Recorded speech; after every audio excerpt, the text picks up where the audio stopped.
Perhaps more than any other art form, textiles reflect the cultures from which they come. They are simultaneously personal, social, religious, and political. They are also valuable vehicles for the spread of ideas from one culture to another. Amongst the Yoruba in southwestern Nigeria, there is a highly developed textile art form which is called Adire.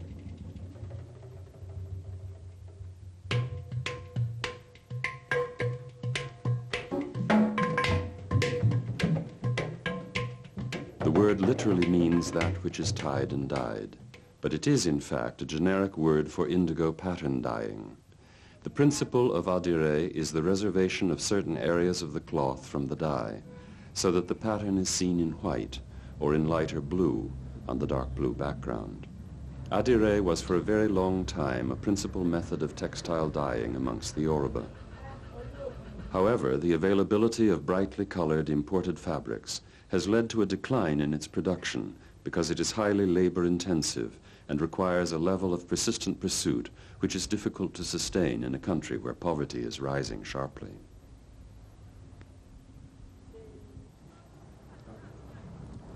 In 1995, there are very few places left where Adire is still made. One of these is the Nikkei Center for Arts and Culture in Osogbo, which was founded in 1986. Here, Nikkei Davis, one of the leading figures in the Nigerian art world, provides studio and exhibition space, free tuition, accommodation, and often even food, as well as art materials for about 80 students. She has succeeded in creating a livelihood for many of them by introducing new techniques such as batik, dyed with chemical colors.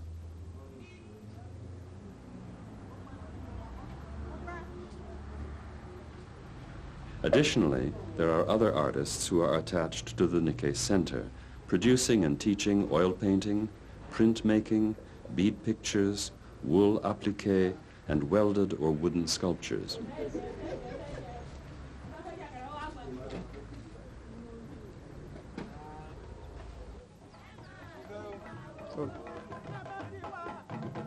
Apart from these new forms, often referred to as Osogbo art, Nikkei is trying to preserve the line and area exclusion method of Adire, a process with many and various techniques. Traditionally, every step of the process was reserved to specially trained women only.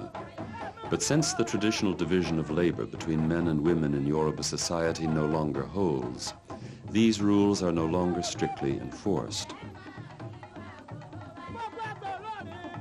This film does not pretend to represent a traditional situation, but rather to give an idea of the many skills that Adire production requires and how it is carried out today.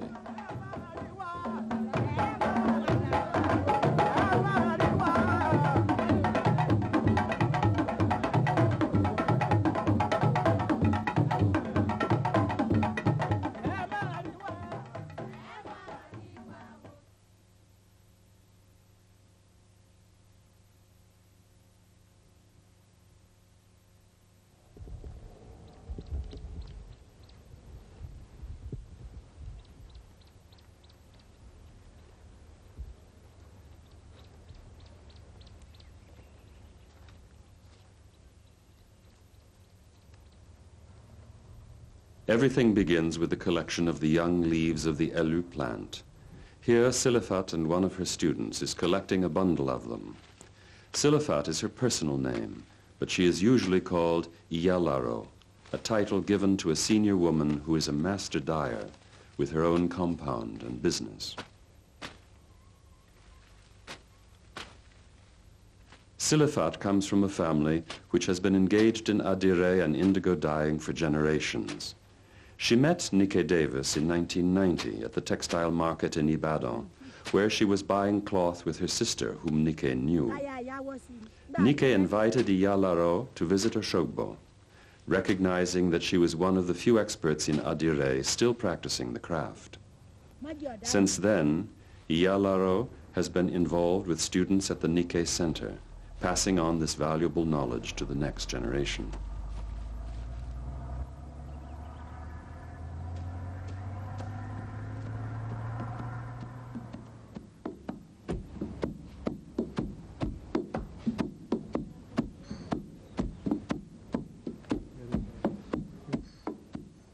Once collected, the leaves have to be pounded in a wooden mortar with a large pestle.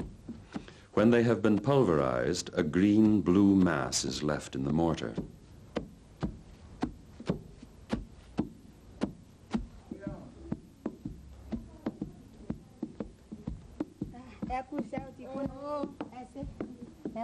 Ialaro scoops the residue out with her hands and molds it into balls, which she puts in the sun to dry for a few days.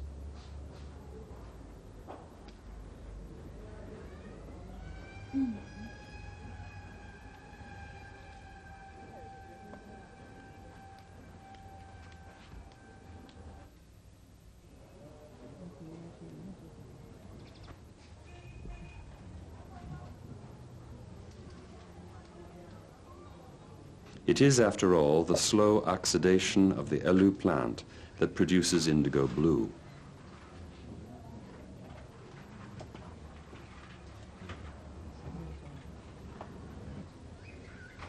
While they are drying, she prepares the alkaline solution in which they will later be dissolved.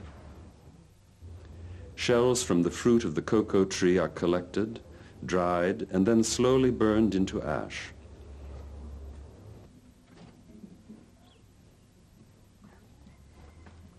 Petroleum or other modern chemicals cannot be used to accelerate the process, since that would contaminate the dye.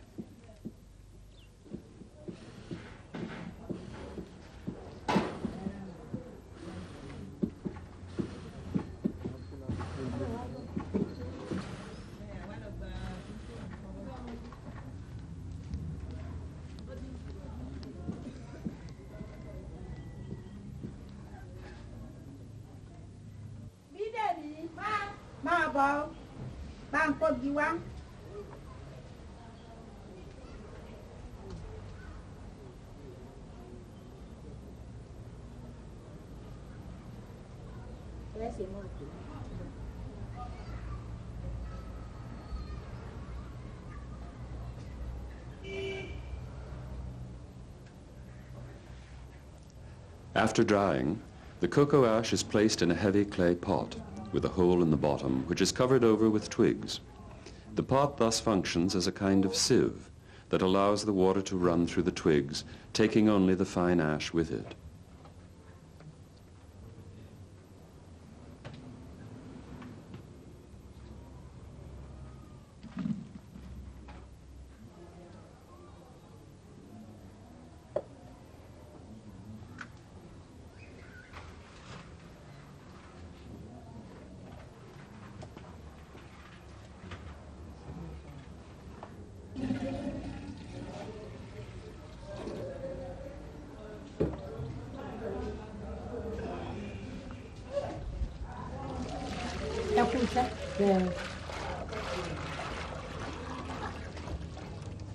The Yoruba word for this pot, and also for the water that runs through it, is oluba.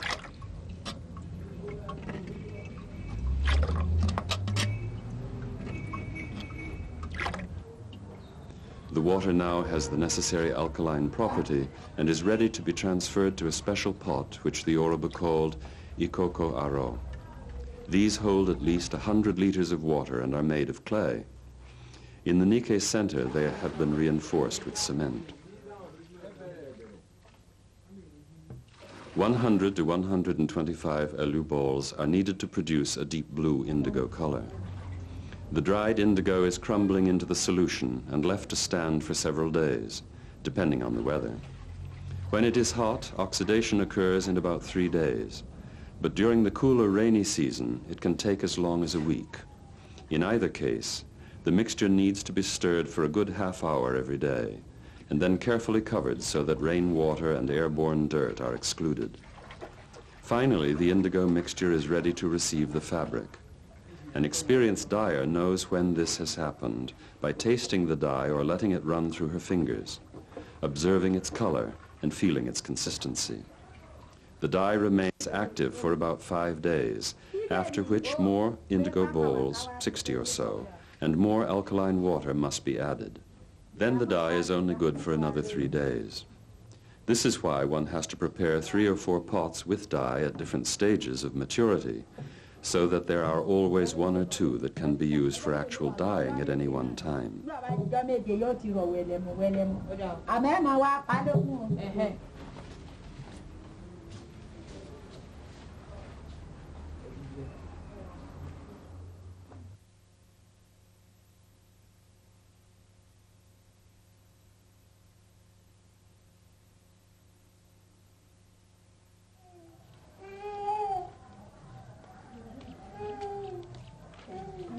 The enormous pots in which the fabric is dyed are as difficult and complicated to make as the dye itself. Pottery amongst the Yoruba is, like dyeing, traditionally done by women, though fewer and fewer still know how to produce clay pots of such size.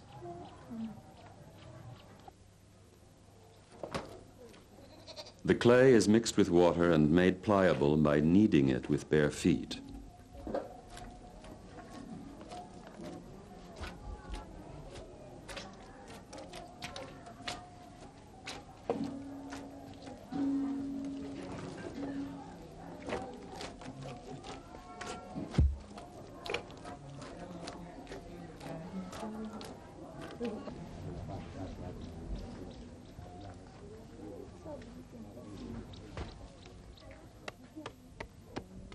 Then a third of the clay is beaten with a stone over an inverted pot until it conforms to the shape underneath it.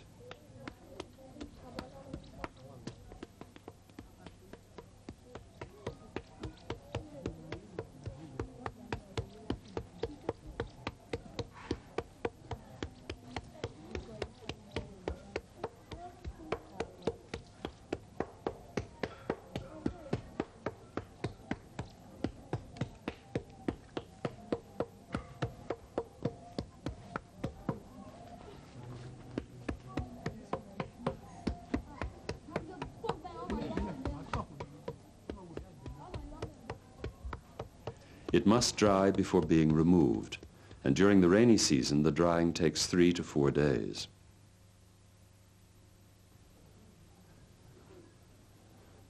The other 2/3 of the pot are built up on this base, using long coils of clay that are smoothed out with a pottery shard.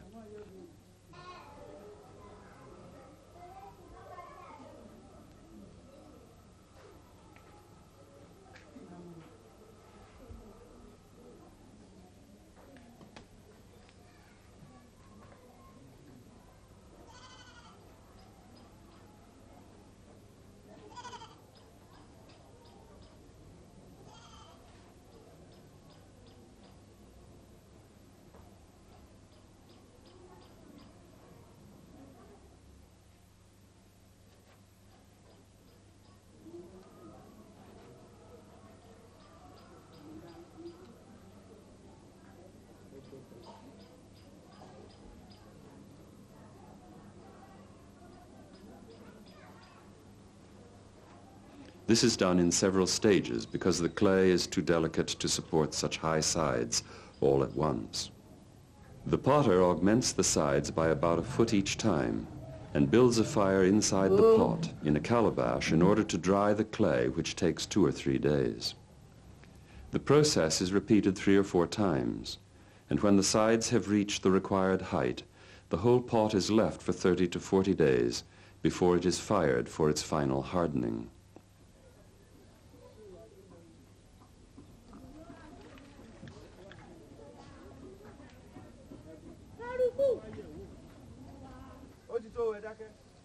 Pots are placed in a simple kiln that consists of a circular mud wall which is 2 to 3 feet high. Within this circle, the pots are piled 2 meters high and then covered with broken pot shards. The firing takes several hours.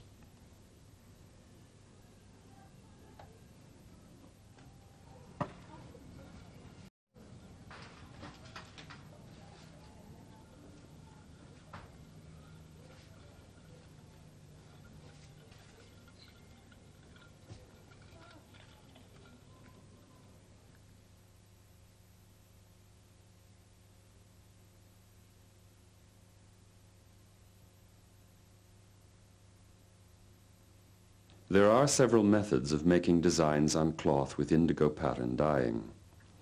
The normal exclusion medium used for Adire eleko and Adire onibatani is cassava starch.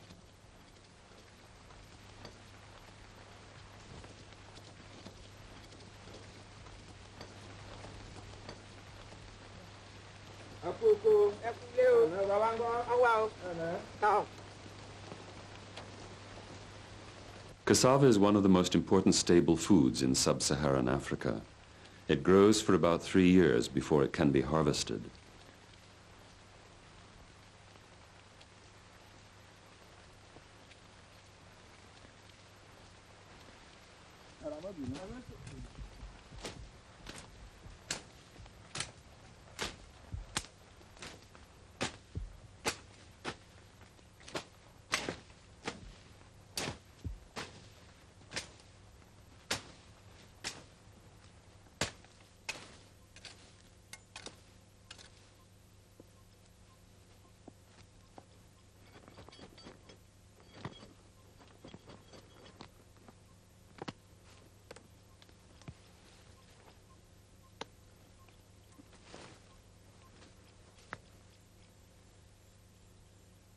There is a certain amount of poison in the cassava tuber that has to be removed before it can be used.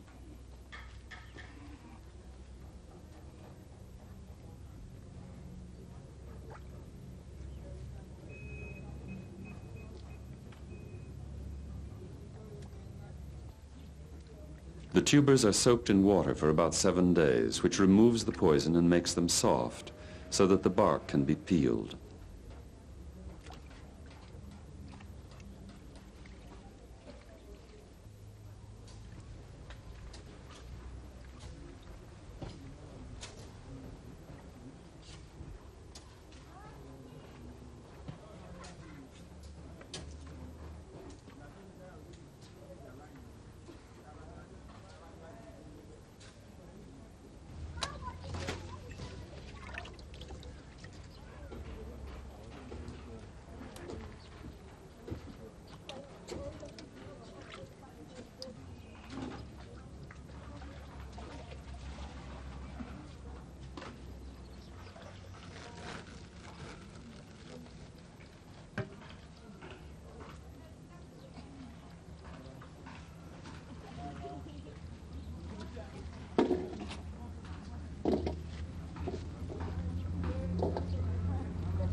The tubers are then put inside a bag with a heavy weight on top so that the water will be squeezed out.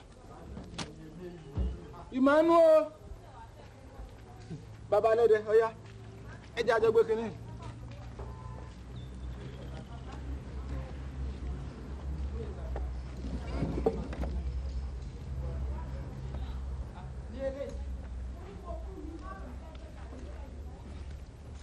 Emmanuel.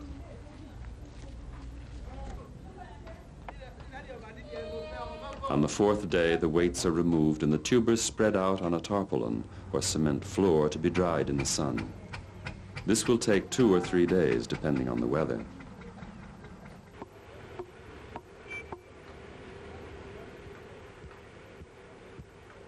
The dried cassava is then placed in a mortar and pounded into a powder, which is put through a sieve so that the finer powder is separated from the rest. An indigo dyer would not normally produce this powder, which the Yoruba call la fond, herself. It would be bought on the open market.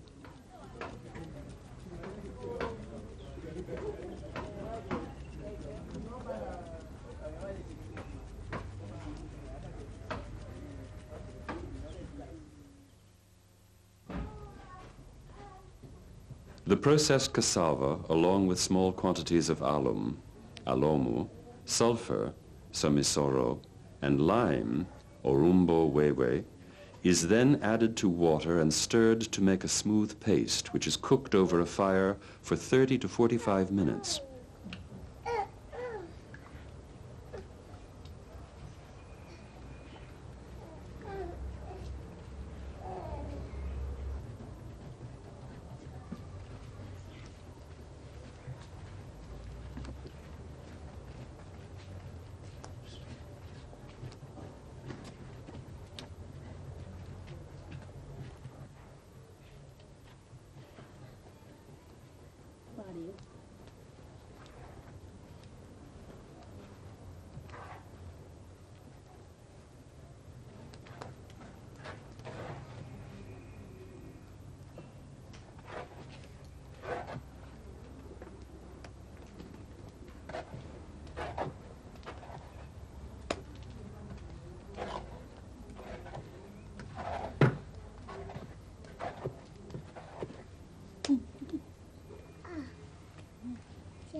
When it is cool, it is again mixed with water and squeezed through a fine muslin cloth.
Here, Iyalaro is doing one of a wide variety of Adire Eleko designs. This one is called Olokun, which celebrates the goddess of the sea. The prepared cassava paste is applied with several instruments: a broom straw, a chicken feather, or a small knife.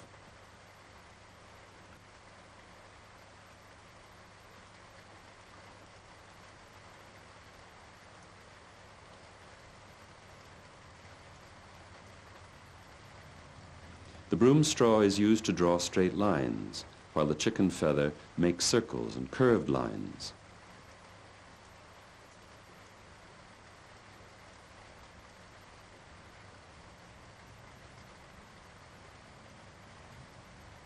Assuming right-handedness, the feather from the right side of the chicken makes circles from left to right, while the one from the left side moves in the opposite direction.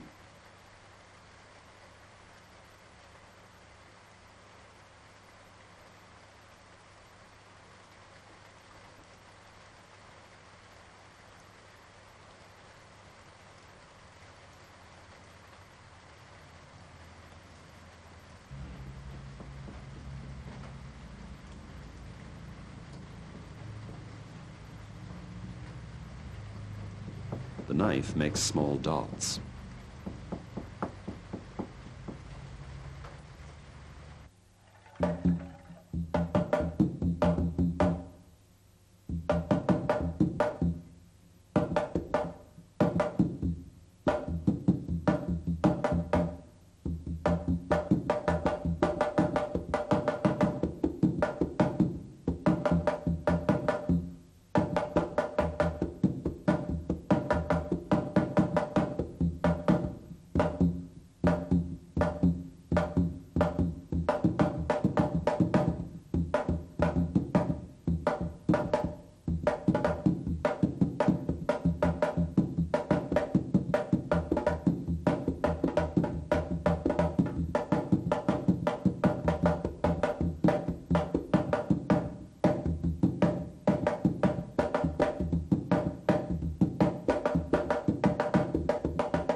Ibadandon is another classical design of Adire Eleko.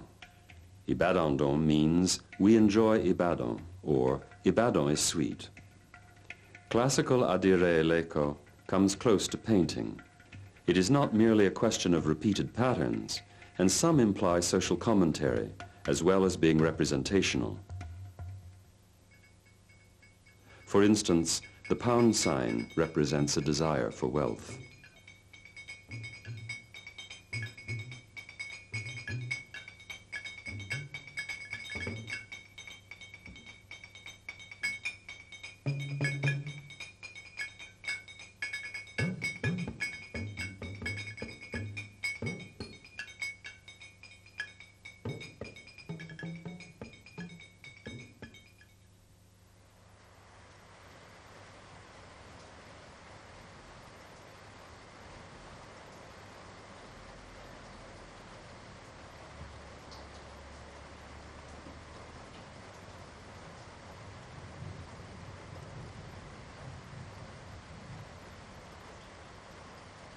Another method of creating designs is to apply the cassava starch through a stencil.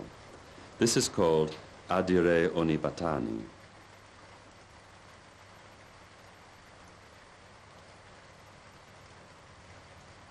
The stencils were originally cut from soft tin foil, but now they are made from any available material.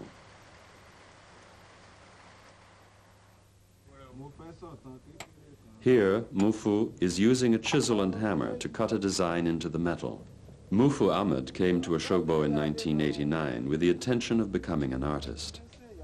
He met Nike the following year and studied Adire dyeing in connection with making quilts from dyed fabric. He is also a metal sculptor and has had exhibitions in Lagos and at Iwalewa House in Bayreuth, Germany.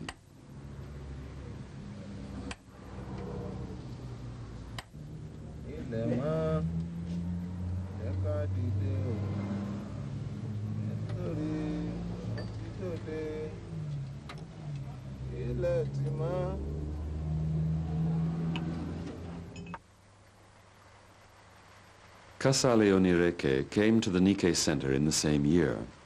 Since then, he has become the center's most dedicated student of Adire techniques. On seeing cloth that he had prepared for dyeing, an old woman, a master dyer in Ede, burst into tears because she thought she would never see such fine work again. His work has also been exhibited in Bayreuth.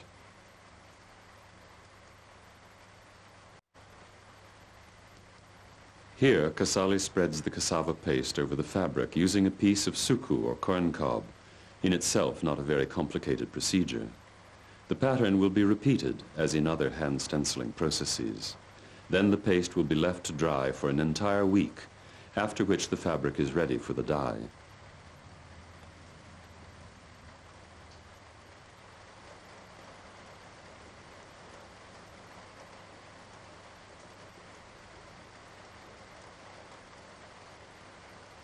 The most famous of all the Onibatani patterns is the Adire Oloba, created especially for the coronation of King George V in the 1930s. Since then, a variety of new stencils have been cut on the same theme, a continuity of more than 35 years.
The application of melted wax to cloth, the most recently developed technique, is called Adire à la Bella. It is Nike herself who developed the process in Nigeria, both in terms of expanding its use and the range of expression. Wax is melted over a stove to just the right temperature and applied to the cloth with a stylus of foam. Either candle wax or beeswax may be used, and each gives a different effect. Candle wax produces a broken surface with visible cracks to the parts of the design which exclude the dye, while beeswax provides solid areas or designs.